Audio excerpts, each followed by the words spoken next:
Yomon odamning belgisi tili yomon bo'ladi yomon odamning.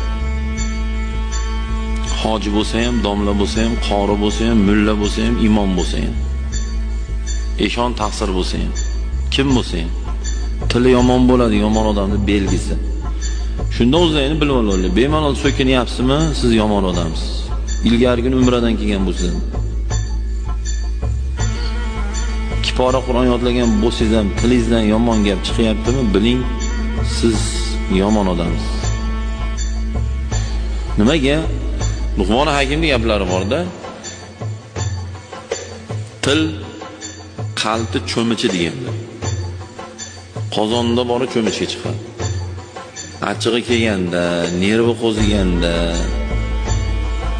yomon gap gapirib yuboryaptimi, uni qalbida bor shu gap. Bo'lmaganda chiqmas edi. Yotib to'shagan. Achchig'i kelganda ham, har qanday holatda ham tiliga yomon gap kelmayaptimi, biling u qalbida yo'qdi u. Qozonda go'sht bo'lmasa cho'michga chiqmaydi u. Ming qo'ylagan bilan. Ming asabiga teging, yaxshi odamning tiliga yomon gap kelmaydi, so'kinmaydi hech qachon.